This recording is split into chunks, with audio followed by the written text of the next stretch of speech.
lalabas na ako dun sa farm na tsaka dun sa registration. Rule of succession lang, for the record lang.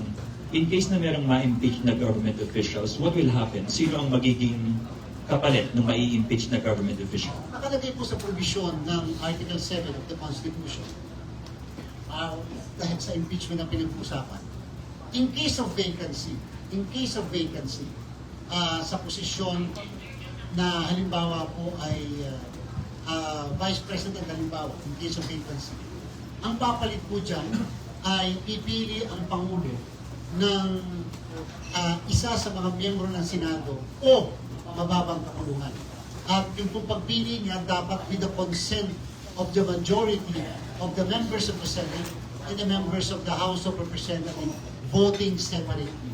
Hindi po voting jointly. So majority ng Senado, 13, majority ng House of Representatives, 150 ang dapat na makukuha para sumang-ayon para kung sino ang pinangyari na po yan. Nung nagkaroon ng vacancy kay GMA nga, na kung saan pinili po niya ay si dating Senador Chufisto Dingona at pagkatapos nakakuha naman po ng pagsang-ayon ng Senado sa Senado at mababang kapulungan. Ano ba yung mangyayari kung halimbawa kumuha sa Senado? Depende po yan sa Senado ngayon kung magpapatawag sila sa amin ng special election.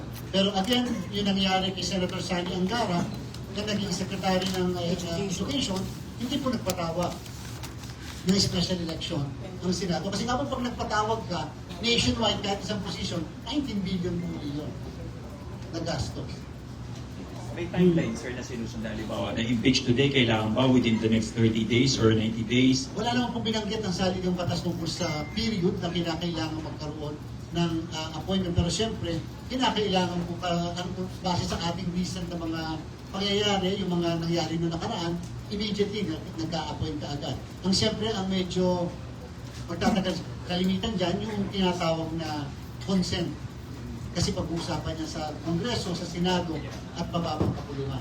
Well, in the first place naman, may position na halimbawa ng Vice Presidente bilang academic discussion lamang, ay meron naman tayong Senate President, meron din tayong Speaker of the House that in case can act in an acting capacity. May mga ganun kasi tayong provision in case of temporary vacancy sa position na yun. For academic discussion lang, sir. Ayun po.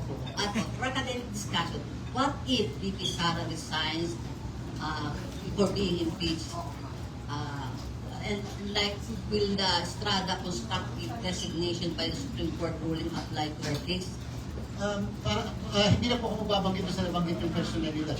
Sabi po ng Korte Suprema sa kaso po ng kay President Erap, being the lawyer of then candidate Joseph Estrada. Alam niyo po, ang sabi ng Korte Suprema, lumalabas, pagka presidente ang pinag-uusapan, whether voluntary or involuntary ang interruption, that is an effective interruption and therefore the term is not completed. Di ba ang naging issue doon? Si President Erap daw po ay tinanggal. At sabi naman ng iba, hindi, si President Erap ay nag-resign. So, regardless po, kasi ang dapat sabi ng Constitution, dapat completed yung termino.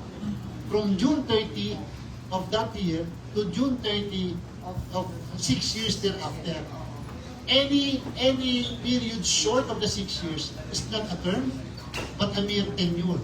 Ay nakalagay po sa saligang batas, the President is entitled to one term. And therefore, if it is a mere tenure, then that will not be a bar for somebody to run again in the next succeeding election. It should not be a term. And yung Vice President po natin, 2 consecutive terms ang nakalagay sa saligang batas. Not unlike the President, na 1 term only ang nakalagay. Article 7, Section 6 ng Constitution. Paragraph 1.